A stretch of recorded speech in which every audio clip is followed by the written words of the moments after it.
మండల కేంద్రమైన చాపాడులో నూతనంగా ఏర్పాటు చేసిన తెలుగుదేశం పార్టీ కార్యాలయాన్ని మైదుకూరు టీడీపీ ఇన్ఛార్జ్ పుట్టా సుధాకర్ యాదవ్ బుధవారం రిబ్బన్ కట్ చేసి ప్రారంభించారు. టీడీపీ జెండాను ఆయన ఆవిష్కరించారు.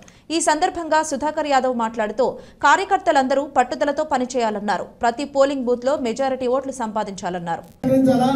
పార్టీలు ఎవరైనా ఎవరు వచ్చినా కూడా మీరు ఆహ్వానించుకొని పార్టీని బలోపేతం చేసుకొని ఆ బూత్ లో మెజారిటీ తీసుకొచ్చే బాధ్యత మీరు తీసుకోవాలని చెప్పి ఈ సందర్భం తెలియజేసుకుంటూ మనం 2 సార్లు ఓడిపోయినాం. ఈసారి లాస్ట్ ఛాన్స్. ఈసారి కూడా ఓడిపోతే 2 సార్లు ఏమో అప్పుడు జగన్ గాలి జగన్ అవా ఉంది అని చెప్తారు. ఈసారి జగన్ గాలి లేదు, జగన్ అవ్వలేదు, అంతా ఎత్తిపోయింది. ఇప్పుడు కూడా మనము గెలవలేకపోతే మనం రాజకీయం ఎందుకు చేయాలి? ఎవరి కోసం చేయాలి? రాజకీయం ఎందుకు చేయాలి చెప్పండి. కాబట్టి మీరందరూ ఆలోచించుకొని, ఇది చాలా ప్రెస్టేజ్ విషయము. ఇది చాపాడు మండలంలోనే మీరు మెజారిటీ తీసుకొచ్చారంటే చరిత్రలో ఎప్పుడు లేనటువంటి గౌరవము మీకు అందరూ దక్కుతుంది. ఈరోజు కాజీపేట మండలం చెప్తారు. కాజీపేట మండలంలో వాళ్ళకి 8,000 ఓట్లు మెజారిటీ వచ్చినాయి. ఈరోజు సర్వేలో చూస్తే ఓన్లీ 500-1000 ఓట్లతో ఉంది. ఇంకా వచ్చే కొద్దిగా జనాలు చేరే పరిస్థితి వచ్చి పాజిటివ్ వచ్చారు, ప్లస్కి వస్తుంది మంది. ఆ రకంగా అదే రకంగా చాపాడు మండలం కూడా మీరందరూ అంటే వేరే మండలానికి ఈ మండలం డిఫరెన్స్ ఉంది. ఈ మండలం చాలా ప్రెస్టేజ్ ఉంటుంది. ఖచ్చితంగా మీరు 8,000 ఓట్లు ఉన్నాయి వల్ల ఈ మెజార్టీ వచ్చింది. దాన్ని ఏ రకంగా మనం ముందుకు తీసుకోవాలో మీరందరూ ప్రతి ఒక్కరూ సాక్షిత కృషి చేయాలని చెప్పి తెలియజేసుకుంటూ ఈరోజు పార్టీ ఆఫీస్ ఓపెన్ చేసేందుకు చాలా సంతోషకర విషయము. ఖచ్చితంగా మీరు మనమంతా కుటుంబం లాంటిది. మనలో ఎవరైనా యుగలో పోకండి. ఒకటి, మీరు ఎవరు వచ్చినా పార్టీ చేర్చుకోండి. మీరు ఇచ్చే గౌరవం ఇచ్చే బాధ్యత నాకు.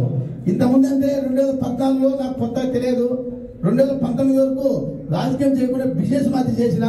ఇప్పుడు రాజకీయం చేయాలని చెప్పి ఏ రకంగా చేయాలని కదా ప్రతి వ్యక్తి ప్రతి ఊరి విషయం కూడా బాగా క్లియర్ తెలుసు. మీరేదో నా కాడికి వచ్చి ఏదో చెప్తే నేను నమ్మే పరిస్థితి ఉండదు. నాకు ఊళ్ళో మెజారిటీ తీసుకొచ్చే బాధ్యత మీరు తీసుకోవాలా.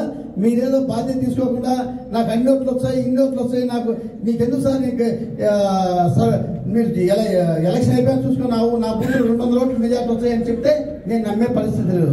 నాకు గ్రౌండ్లో తెలియాలా, మీరేం చేస్తే నాకు తెలియాలి. నా కాడికి వచ్చేవారు చెప్తే నా బూత్లో 200 ఓట్లు మెజారిటీ తీసుకొచ్చని చెప్తే నేను ఒప్పుకోను. నేను మీరు చేస్తానా లేదా, గ్రౌండ్ వర్క్ చేస్తానా లేదా నేను చూస్తా. ఫస్ట్ గ్రౌండ్ వర్క్ చేసి ఆడ తెలియాలా, ఓట్లు పడతాయి. మీరు గ్రౌండ్ వర్క్ లో కరెక్ట్ ప్రతి ఒక్కరిని కలుపుకొని ప్రతి ఒక్కరిని ఓటు మన సైడ్ తిప్పుకునేకి మీరు ప్రయత్నం చేయాల్సిందిగా మీకన్నా తెలియజేసుకుంటూ, మీరేదో నాకు చెప్పేందుకు మాత్రం నేను నమ్ముతానని ప్రశ్న వదలండి. ఈసారి మాత్రం స్ట్రిక్ట్ కరెక్ట్ ఉంటా. మీరు కరెక్ట్ పని చేయండి. మీకోసం ఎంతవరకు నేను చేస్తా. అతను ఎవరు కానీ మీకు అండగానే ఉంటా.